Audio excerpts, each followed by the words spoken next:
Esses 5 pecados podem estar te destruindo sem você saber. Você já parou para pensar que pode estar sendo destruído espiritualmente? Não por grandes tragédias ou acontecimentos visíveis, mas por coisas sutis. Pecados que agem silenciosamente. Como o veneno invisível que aos poucos corrói sua fé, sua paz e sua conexão com Deus. Muitos cristãos hoje acham que estão bem espiritualmente, mas estão sendo dominados por comportamentos que a Bíblia alerta como perigosos. Pecados que se disfarçam de virtudes. Atitudes que o mundo normalizou, mas que afastam você do propósito divino. E o pior, às vezes achamos que é apenas nosso jeito de ser. Mas a verdade é que esses hábitos estão matando sua alma aos poucos, te impedindo de crescer espiritualmente, de prosperar, de ouvir a voz de Deus claramente. Você sabia que o inimigo não precisa usar grandes ataques para te derrubar? Basta que você continue ignorando esses pequenos pecados. Em 1 Coríntios 10:12, a Bíblia nos alerta: aquele, pois, que pensa estar em pé, veja que não caia. Ou seja, muitas vezes é quando achamos que está tudo bem, que mais estamos em risco. Por isso, neste vídeo, vou te revelar 5 pecados silenciosos que estão destruindo a vida espiritual de muitas pessoas, talvez até a sua, sem que percebam. E se você já passou por isso, ou percebe esses sinais, em sua vida ou na vida de alguém, deixe seu comentário abaixo. Isso pode abrir os olhos de mais pessoas. Curta este vídeo, compartilhe com alguém que precisa ouvir isso e inscreva-se no canal para receber mais mensagens que vão despertar sua alma e fortalecer sua fé.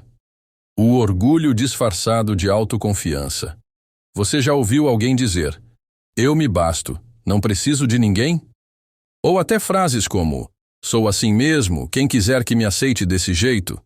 Na nossa cultura moderna, isso soa como força, autoestima, independência, mas espiritualmente, isso pode esconder algo muito perigoso: o orgulho. A Bíblia é clara em Provérbios 16:18. O orgulho vem antes da destruição, o espírito altivo antes da queda. Ou seja, o orgulho é a porta de entrada para a ruína. O problema é que hoje o orgulho não vem mais em forma de arrogância visível. Ele se disfarça de autoconfiança. Se mascara de amor próprio. Mas no fundo é uma resistência sutil ao quebrantamento, à humildade, à dependência de Deus. Sinais de orgulho disfarçado. Você ora cada vez menos porque sente que está bem com Deus. Você não aceita conselhos ou correções, mesmo quando sabe que está errado. Você julga quem cai, como se nunca pudesse acontecer com você. Você coloca sua vontade acima da vontade de Deus. E sabe o que é mais perigoso? É que o orgulho te afasta de Deus lentamente. Tiago 4:6 diz: Deus resiste aos soberbos, mas dá graça aos humildes. Ou seja, quem está dominado pelo orgulho está em oposição direta com o próprio Deus. O orgulho é o pecado que derrubou Lúcifer no céu. É também o que fez Adão e Eva acreditarem que poderiam ser como Deus. E é o mesmo que tem derrubado líderes, famílias, relacionamentos e chamados espirituais até hoje. Se você sente que está se tornando autossuficiente, demais, pare agora. Ore, se humilhe diante de Deus. Reconheça que precisa dele para cada detalhe da sua vida. Porque enquanto o mundo exalta os autossuficientes, o céu se manifesta nos quebrantados de espírito. A inveja que se veste de inspiração. Vivemos na era das redes sociais, onde todo mundo compartilha conquistas o tempo todo. A casa nova, o carro, o casamento dos sonhos, o ministério crescendo, a vida perfeita. E aí você olha para tudo isso e pensa: uau, que bênção! Mas lá no fundo, algo incomoda. Uma dor silenciosa, um sentimento de injustiça, uma comparação disfarçada. Em Tiago 3,16, a Bíblia adverte com força: porque onde há inveja e ambição egoísta, aí há confusão e toda espécie de males. A inveja não grita, ela sussurra. Ela diz: por que com ela e não comigo? Ele nem é tão bom assim para estar crescendo desse jeito. Com certeza tem algo por trás. E o pior, muitas vezes dizemos que estamos apenas nos inspirando nas conquistas dos outros, mas no fundo há um espírito de comparação e um coração amargurado. A inveja te destrói por dentro, corrói sua gratidão, te faz desacreditar no que Deus preparou para você, tira sua paz e atrasa o seu processo. Lembre-se de Provérbios 14:30. O coração em paz dá vida ao corpo, mas a inveja apodrece os ossos. Enquanto você olha para o que o outro tem, Deus está querendo te abençoar também. Mas Ele espera te encontrar contente, fiel no pouco e com o coração limpo. Cuidado, a inveja é o pecado de Caim que matou Abel. É o pecado dos irmãos de José que o jogaram num buraco. E é o mesmo sentimento que pode estar matando seus relacionamentos, sua paz e até seu propósito. Ore para que Deus te livre da comparação. Celebre as vitórias dos outros como se fossem suas, porque o mesmo Deus que abençoa o seu. Irmão, tem algo especial guardado para você também, a preguiça espiritual. Quando a alma está dormindo, você já se sentiu cansado demais para orar? Ou então pensou, amanhã eu leio a Bíblia, hoje estou sem cabeça. A verdade é que muitos cristãos estão de pé fisicamente, mas espiritualmente adormecidos. Essa é a preguiça espiritual, uma letargia da alma, um cansaço que não é do corpo, mas da vontade de buscar a Deus. Provérbios 6, 9 e 11 diz: Até quando você vai ficar deitado, preguiçoso? Quando se levantará do seu sono? Um pouco de sono, um pouco de cochilo, um pouco de cruzar os braços para descansar, e a sua pobreza o surpreenderá como um assaltante, e a sua necessidade virá como um homem armado. Esse texto fala de pobreza financeira, mas o mesmo princípio vale para a pobreza espiritual. A preguiça espiritual é sorrateira. Você começa orando menos, depois deixa de ler a palavra, acha o culto longo demais, já não sente mais a presença de Deus como antes. Mas tudo parece normal do lado de fora. Você continua postando versículos, indo à igreja, ouvindo louvores, só que por dentro está cada vez mais vazio. A preguiça espiritual é um sinal de que sua alma está se distanciando da fonte de vida. É como um celular que nunca mais foi carregado. Ele ainda está inteiro, mas completamente inútil. Sabe o que é mais grave? Essa preguiça abre espaço para o pecado, para o desânimo, para as dúvidas e até para ataques espirituais que você não tem mais forças para enfrentar. Romanos 12, 11 nos exorta: Nunca lhes falte o zelo, sejam fervorosos no espírito, sirvam ao Senhor. Se você sente que esfriou na fé, que perdeu o fogo, não aceite isso como normal. Volte à presença de Deus. Jejue. Leia a Bíblia mesmo sem vontade, porque é na persistência que o fogo se reacende. O pecado da língua, murmuração. E fofoca, você já parou para pensar no poder que suas palavras têm?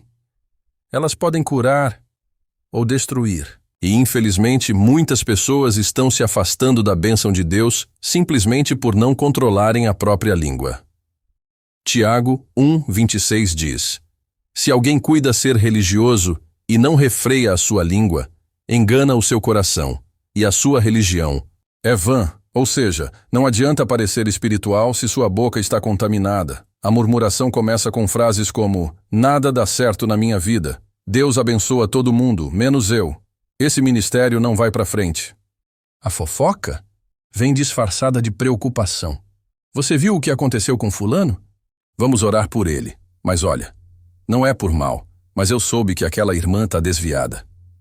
O problema é que essas palavras não são neutras. Elas carregam peso espiritual. Elas contaminam ambientes, desmotivam os outros e, pior, ferem a comunhão com o Espírito Santo. Em Provérbios 18:21 está escrito: A morte e a vida estão no poder da língua. O que bem a utiliza, come do seu fruto. Satanás foi o primeiro fofoqueiro, espalhando mentiras no céu. E desde então, a língua tem sido uma das armas mais eficazes do inferno dentro da própria igreja. A murmuração foi o que impediu o povo de Israel de entrar na terra prometida. Eles viram milagres, saíram do Egito, foram libertos, mas morreram no deserto porque reclamaram demais. Cuidado, a língua solta pode cancelar suas promessas. Fofocas e murmurações que parecem inofensivas hoje podem estar arruinando o seu futuro espiritual. Se arrependa, peça perdão. Use sua boca para edificar, para profetizar vida, para orar, louvar, abençoar. Porque o céu responde a um coração limpo e uma boca consagrada. A falta de perdão, um veneno disfarçado. De justiça você já disse ou pensou: eu perdoo, mas não esqueço? Ou pior, não merece meu perdão. A verdade é que muitas pessoas estão presas espiritualmente por algo que consideram justo, guardar mágoa. Mas a Bíblia é clara: a falta de perdão é um veneno que você bebe, esperando que o outro morra. Jesus disse em Mateus 6, 14 e 15: porque se perdoarem as ofensas uns dos outros, o Pai Celestial também lhes perdoará. Mas se não perdoarem uns aos outros, o Pai também não perdoará as ofensas de vocês. Isso é sério, não é opção, é condição. Se você não perdoa, você também não será perdoado. A falta de perdão te torna prisioneiro de emoções passadas, te impede de avançar espiritualmente, tira sua paz, contamina sua adoração, abre brechas espirituais para doenças emocionais e físicas. E o pior, você nem sempre percebe que está preso. Você diz que superou, mas sempre volta ao assunto. Você ora, mas sente um bloqueio espiritual. Você adora, mas não sente a presença como antes.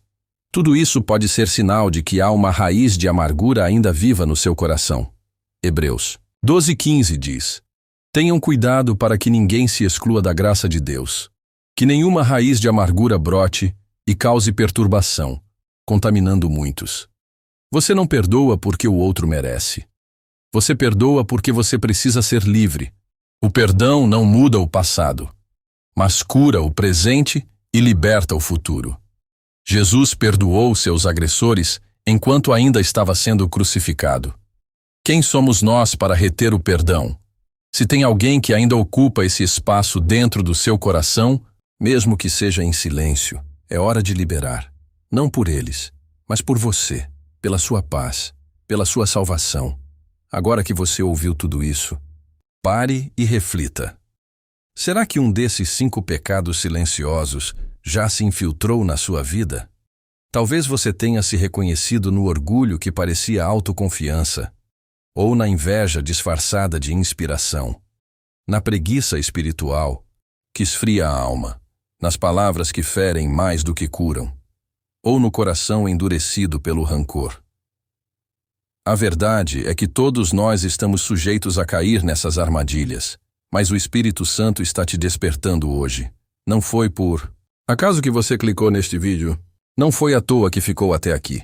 Em 2 Coríntios 13:5, Paulo nos adverte: examinem-se para ver se vocês estão na fé. Provem-se a si mesmos.